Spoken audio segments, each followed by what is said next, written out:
چې پرې قصه د نبوت ختمه ده په هغه چا د محبت ختمه ده په یو کتاب کې بدلون چرته کیږي په یو کتاب د حقیقت ختمه ده. هغه منیر بنیری څه وایي قصه د نبوت ختمه ده چې قصه پرې د نبوت ختمه ده په هغه چا د محبت ختمه ده. بنیری څه وایي په یو کتاب کې بدلون چرته کیږي. وکان الله رسولا د الله رسول الله څه فرمایي ما كان محمد ابا احد من رجالكم ولكن رسول الله وخاتم النبيين. په یو کتاب کې بدلون چرته کیږي هغه ده ولكن رسول الله وخاتم النبيين. په یو کتاب د حقیقت ختمه ده. پرې قصه د نبوت ختمه ده په هغه چا د محبت ختمه ده. چې پرې قصه د نبوت ختمه ده په هغه چا د محبت ختمه ده په یو کتاب کې بدلون چرته کیږي په یو کتاب د حقیقت ختمه ده. په یو کتاب کې بدلون چرته کیږي په یو کتاب د حقیقت ختمه ده. دا د غنمو د دانې نه شروع ده په دوزخ او په جنت ختمه ده. دا د غنمو د دانې نه شروع ده په دوزخ او په جنت ختمه ده. او د زړګي وینې په یارانو اوس کې په منیر جان د سخاوت دا شعر بیا وایي د زړګي وینې په یارانو اوس کې په منیر جان د سخاوت ختمه ده. هغه منیر بنیری څه وایي قصه د نبوت ختمه ده چې قصه پرې د نبوت ختمه ده په هغه چا د محبت ختمه ده. په هغه چا د محبت ختمه ده. په یو کتاب کې بدلون چرته کیږي. منیر بنیری وایي په یو کتاب کې بدلون چرته کیږي په یو کتاب د حقیقت ختمه ده.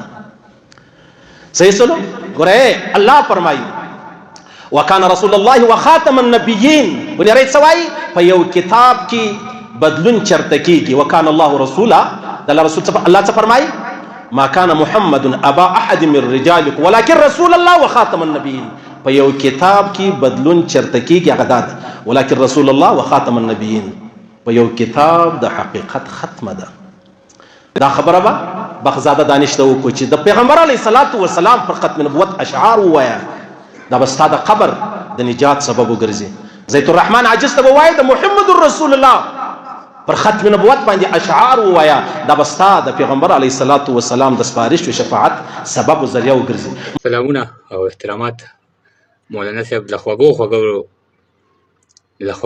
خبرو د زار او قربان او ستاسو پیغام په سر سترګو او د حضور نامې نه زار او قربان دغه شعرونه چې هیر مې نشي صرف په دې خیال د محمد چې هیر مې نشي صرف په دې خیال د محمد لیکلې مې نامه ده په رومال د محمد.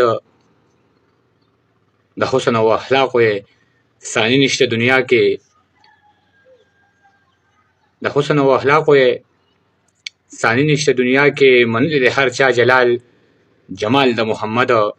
د هر یو مسلمان په دې پوره یقین دی د هر یو مسلمان په دې پوره یقین دی پیدا به نشي بل څوک په مثال د محمد. دښمن له به یې هم غوښته دعا د هدایت دښمن له به یې هم غوښته دعا د هدایت. منلې د هر چا دغه کمال د محمد. د دې منظر لیدونکي به عاجزه بختور وي جلب چې د براق نیسي بلال د محمد. ډېره مننه. فتیولا تراب ته به وایي چې د محمد رسول الله پر ختم نبوت اشعار ووایه دا به ستا د پیغمبر علیه الصلاة والسلام مبارک پر حوض کوثر باندې د یو ګیلاس د ښایستو خوندورو اوبو سبب وګرځي. داسې هر شاعر ته دا وایي چې تاسو خپله حصه واخلئ.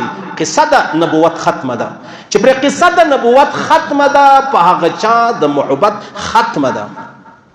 صحیح سلو او په یو کتاب کې بدلون چرته کیږي په یو کتاب د حقیقت ختمه ده.